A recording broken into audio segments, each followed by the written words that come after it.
I think one of the greatest challenges that organizations face when faced with cybersecurity is really just keeping up with the industry. Cybersecurity is still relatively young as far as an industry goes. I think the first CISO position was just in the late 90s.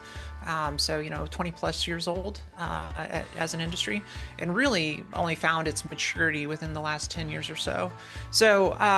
Keeping up with the industry, keeping up with the most effective and efficient way to protect an organization is always going to be one of the greatest challenges for an organization. Several years ago, the thing everyone talked about was ransomware and how much of a threat ransomware was to the industry and to organizations. And I think that's become really well understood. I mean, we know how to defend against that these days. We know how to recover from it. We know the right things to do. What we're less sure about as an industry is how often attackers or nation states are really just after information and understanding, where there might be activity that would be in their national interest to know about. So protecting that identity of the individual, having a lot of confidence that the device that's accessing your information and the people that are accessing the information are actually who they say they are, that's a real challenge. There's a buzzword in the industry around zero trust. And that's certainly a journey that most mature organizations are on today, in order to ensure that the information that they have, that they're storing, that they're working with, remains private and confidential. And I think that's probably one of the most challenging things, just especially in today's world with remote work.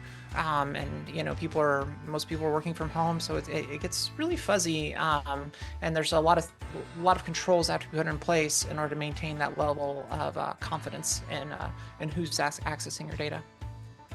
Yeah, I think one of the most important trends that we've really seen over the last 2 to 3 years is the federal government, the U.S. government, and a lot of state governments are getting a lot more prescriptive and, to be honest, helpful for cybersecurity and ensuring cybersecurity is implemented in such a way as to keep that data private and confidential. The level of maturity that we've seen out of the federal government and in regulation has really exploded over the last few years. And I think that's helpful overall for the industry. I mean, we're always a little cautious, with regulation and such, but sometimes that can be, a game changer. And I think it really has been for us, because a lot of that new regulation has, come with an expectation the government agencies are going to have to help, fund that on implementations. That's going to be part of a project, of a plan for implementation. I think the expectation for the supply chain is that they're more readily able to demonstrate compliance with those regulations.